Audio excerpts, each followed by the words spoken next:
Hello, greetings. This is Gilles Mancillon. I wish you well. I wanted to come to you in my connected presence today and to speak of the visible and invisible world. For the world that is physical, the Earth plane is one part of what we interact with, because even our physical body has visible parts such as the senses, the physical body, the organs, and all kinds of incredible system. But there are also invisible parts to ourselves, such as thoughts, emotions. Those things are not yet visible to most people. Most people do not have enough clairvoyance to see the form and the form of the thoughts, but we are going to be able to increase our sensitivity. So soon a lot of those invisible energies are going to become visible. And so it is good to work out, to exercise, to practice our sensitivity in our vision realm. And so we are connected to other invisible systems within our physical body, which are the chakra system. There are countless centers of energy within our physical body, but the 7 chakras, such as the root, where all energy comes from, in terms of physical manifestation and sexuality. Then the sacral chakra, which is connecting to all the earth plane and all the relation of the earth plane, the solar plexus, which is connected to our thought and our spirit direction, the heart chakra, which is the controller of the whole metric system, then the communication, the throat chakra, which is about giving and receiving, about healing, and it is a very powerful center. Then our celestial and spiritual heart at the center of our brain, and open the door to the sky and the higher planes. But those chakra systems are aligned on the vertical axis, and they are held together by 2 energetic centers that are, one is about 30 centimeters above our head, which is called the soul star. It is a silver star, and so it is good to begin to envision that star, to look at it, to exchange, to connect with it, and imagine this silver thread coming down through your chakras. For every day when we contact this soul star, we may ask our future self to download the new program. So tomorrow, every day we have a new program to deal with, a new operating system that has been improved. So the more we do that consciously, to download this energy, to connect with our soul star and our future self, because it's a connection between our higher self and our future self, and so we can let this energy go down through our body, and then of course this will open up our chakras and harmonize them. And we may let this energy go down. Below our feet we have another star, which is called the Earth star. It is also an invisible chakra system, part of our chakra system. It's an energetic point that is about 30 centimeters below our feet and connects us to the planet. So this chakra is, it's good to envision them, to make them shine, to make them strong. So because the better anchored we are with us, our Earth star, the more we will feel connected to the Earth, and the more we get connected to our soul star, the better integrated we will be with our soul mission and purpose. So this is an exercise. You may want to allow this energy, and so to connect those two stars, and so eventually a pillar of light will fuse all the chakras, and at this point will be completely integrated into a higher dimension. But for now, it is good to make those to make the light, to breathe in light, and to allow it to flow through your chakras, to work with that. And every day to ask for your new DNA code to be before you go to sleep, to be downloaded into your system, so that when you wake up in the morning, your body has rebooted with this new program. To finish, I'd like to make to share a little story.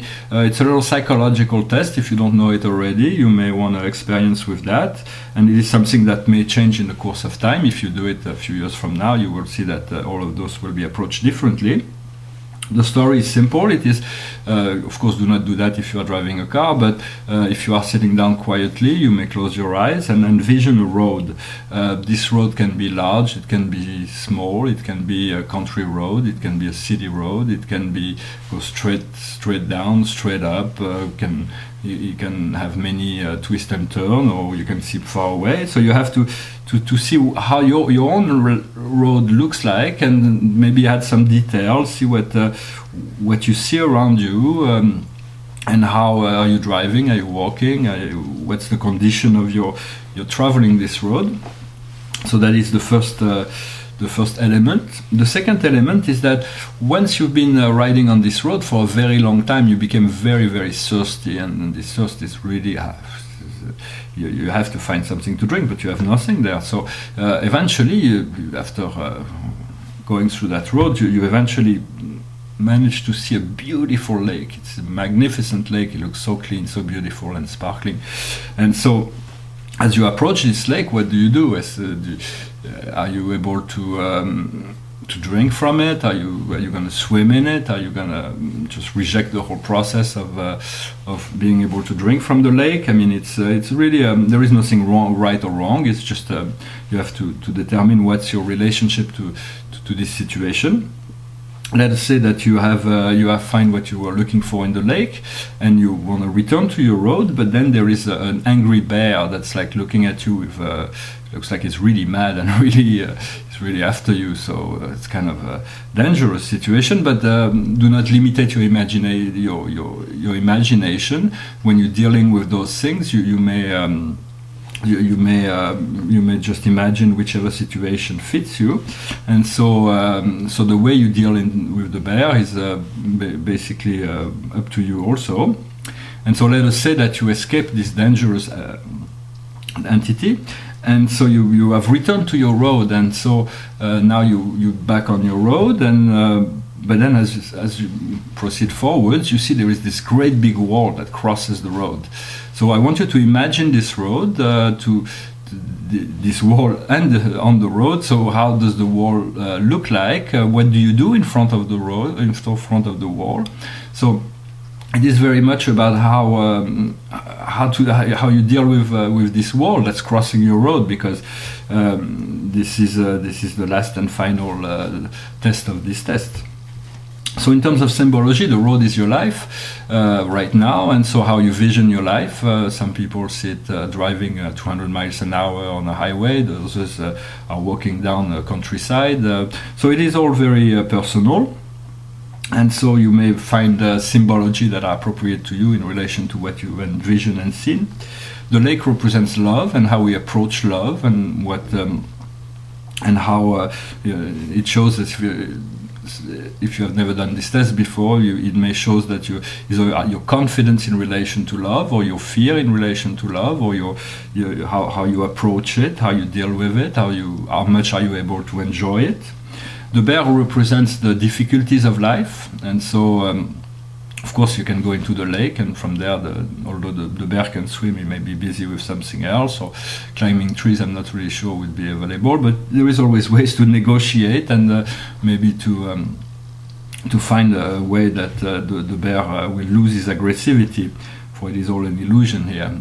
And so let us say that we have escaped the difficulties of life and returned on our road, and the wall represents death. How do we deal with death? How does death look like to us? For as a mortal, I'm sorry to say that, but when we sign in to become mortal and live into a physical body, death is an inevitable part of our process of life. So there is nothing wrong about it. It's just it is a passage that we all have to go through eventually.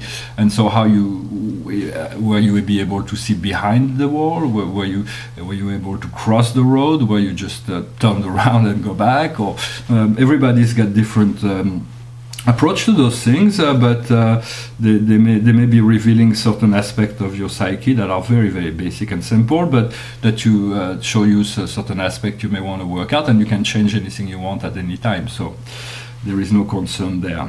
On those words, I wish you a good day, and I'll talk to you later. Namaste. Merci.